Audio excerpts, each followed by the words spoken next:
Hello நண்பர்களே, வணக்கம். நான் உங்கள் பிரியா. நம்ம இன்றைக்கி பார்க்க போகிற பதிவு என்ன அப்படின்னு பார்த்தீங்கன்னா, நாளைக்கு நம்மளுக்கு ராமநவமி வருது. ஸோ அன்னைக்கு நம்ம காலையிலே வெறும் வயிற்றில் நம்ம சொல்லக்கூடிய இந்த நாமத்தை ஒரு 9 முறை உச்சரித்தாலே போதும். உங்களுக்கு இருக்கக்கூடிய அனைத்து விதமான பிரச்சனைகளும் நீங்கும். ராமரோட முழு ஆசியும் நாளைக்கு உங்களுக்கு கிடைக்கும். அதுக்கப்புறமா நீங்கள் குளிக்கக்கூடிய நீரில் இந்த ஒரு பொருளையும் சேர்த்து குளிக்க வேண்டும். அது என்ன பொருளுங்கிறத நம்ம இந்த பதிவில் பார்க்கலாம்.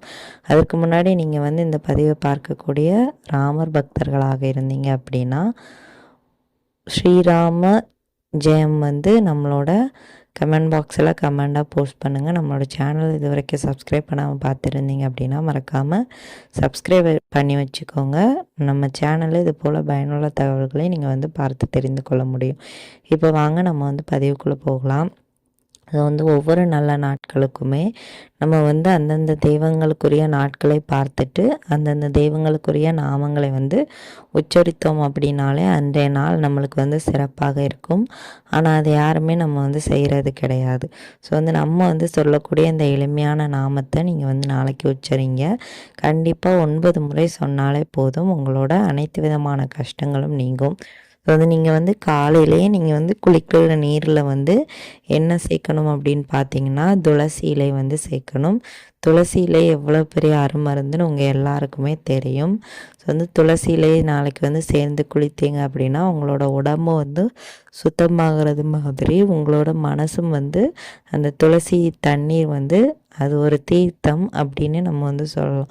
அந்த தீர்த்தம் புண்ணிய தீர்த்தத்திற்கு சமம். உங்களோட உடம்பையும் மனதையும் இதை தூய்மையாக்கும். ஸோ அதனால் நாளைக்கு மறக்காமல் இந்த துளசி தண்ணீரில் நீங்கள் குளிச்சுட்டு அதுக்கப்புறமா காலையில் வெறும் வயிற்றில் நம்ம சொல்லக்கூடிய நாமத்தை சொல்லணும். நாளைக்கு நீங்கள் ராமான்னு சொன்னாலே உங்களுக்கு நல்ல பலன்கள் கிடைக்கும். எப்படி நம்ம இப்போ சிவபெருமானுக்கு ஓம் நம சிவாய, அதே மாதிரி முருகப்பெருமானுக்கு ஓம் சரவணம் பவா போற்றிங்கிறத சொல்கிறோமோ அந்த அளவுக்கு ராமனுக்கும் இது ராமான்னு நம்ம அந்த அந்த அந்த ராமாங்கிற அந்த பெயரை சொன்னாலே நம்மளுக்கு அவரோட முழு நாமத்தை சொன்ன ஒரு பலன் கிடைக்குமா.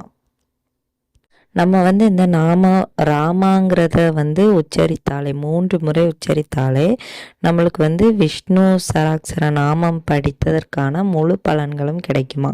இதில் அப்படி என்ன ஒரு விஷயம் இருக்குது அப்படின்னு பார்த்தீங்கன்னா, இந்த விஷ்ணு சராட்சர நாமத்தில் 1000 பெயர்கள் இருக்கலாம். இந்த ராமான்னு நீங்கள் 3 முறை சொல்லும்போது இந்த 1000 பெயர்களையும் சொன்ன இப்போ முழு பலன்களும் உங்களுக்கு கிடைக்குமா. இந்த விஷ்ணு சராட்சர நாமத்தை ஒருத்தர் அனுதினமுமே பாராயணம் பண்ணிகிட்டே இருக்கிறார்.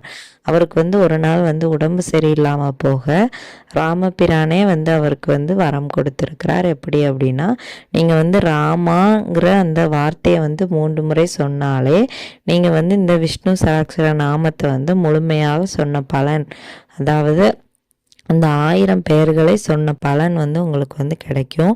நீங்கள் என்ன வேண்டுதல்கள் வச்சாலுமே உங்களுக்கு தீர்க்க முடியாத நோய்கள் இருந்தாலுமே ராமா ராமான்னு 3 முறை சொல்லும்போது உங்களுக்கு அந்த பிரச்சனையிலேருந்து நீங்கள் விடுபட முடியும். அப்படிங்கிறது ராமபிரானே சொல்லியிருக்கிறார். இது ராமபக்தர்கள் அனைவருக்குமே தெரிஞ்சிருக்கும்.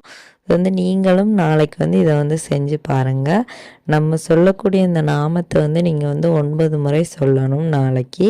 அதை சொல்கிறதுக்கு நீங்கள் முக்கியமாக நாளைக்கு ஞாயிற்றுக்கிழமை, அதாவது நான்வெஜ் நீங்கள் எடுக்கவே கூடாது, சாப்பிடவும் கூடாது, வீட்டிலையும் எடுக்கக்கூடாது, சுத்தபத்தமாக இருக்கணும். ஸோ நாளைக்கு நீங்கள் சொல்ல வேண்டிய நாம காலையில் எழும்பினதும் குளிச்சுட்டு வெறும் வயிற்றில் தான் இதை சொல்லணும்.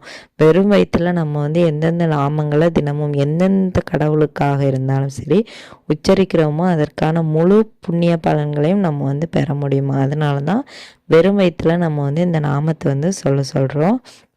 அது என்ன நாமம் அப்படின்னு பார்த்தீங்கன்னா, இப்போ நான் உங்களுக்கு அந்த நாமத்தை, அந்த மந்திரம், இது என்ன மந்திரம் அப்படின்னு பார்த்தீங்கன்னா ராம தாரக மந்திரம். அது நான் இப்போ சொல்கிறேன். உங்களுக்கு டிஸ்கிரிப்ஷன் பாக்ஸ்லேயும் இந்த நாமத்தை நான் கொடுக்குறேன். நீங்கள் ஈஸியான ஒரு லைன் தான் வரும். ஸோ நீங்கள் சொல்லலாம். ஸ்ரீராம ஜெயராம ஜெய ஜெய ராமா மறுபடியும் சொல்கிறேன், ஸ்ரீராம ஜெயராம ஜெய ஜெய ராமா. இந்த நாமத்தை வந்து நீங்கள் வந்து இந்த ராம தாரக மந்திரத்தை வந்து நீங்கள் வந்து சொல்லும்போது உங்களோட வாழ்க்கையில் இருக்கக்கூடிய அனைத்து விதமான கஷ்டங்களும் நீங்குமா. இந்த தாரக மந்திரத்திற்குள்ள சிறப்பே அதுதானா, நம்மளோட வாழ்க்கையில் இருக்கக்கூடிய அனைத்து விதமான கஷ்டங்களையும் நீக்கி நம்மளுக்கு வந்து ஒரு நல் வாழ்வையும் வாழ்க்கையில் வந்து ஒரு மகிழ்ச்சியையும் செல்வ செழிப்பையும் தரக்கூடிய ஒரு சிறப்பு இந்த ராம தாரக மந்திரத்திற்கு வந்து இருக்குது. அதனால் நாளைக்கு வந்து நீங்கள் வந்து வெறும் வயிற்றில் கண்டிப்பாக இதை வந்து சொல்லி ராமரோட முழு அருளையும் பெற்றுக்கொள்ளுங்க. இந்த பதிவு வந்து கண்டிப்பாக உங்களுக்கெல்லாம் உபயோகமாக இருக்குன்னு நினைக்கிறேன். உபயோகமாக இருந்தது அப்படின்னா மறக்காமல் லைக் பண்ணி ஷேர் பண்ணுங்கள். இந்த வீடியோவின் முழு பதிவை பார்த்த அனைத்து நண்பர்களுக்கும் மிக்க நன்றி.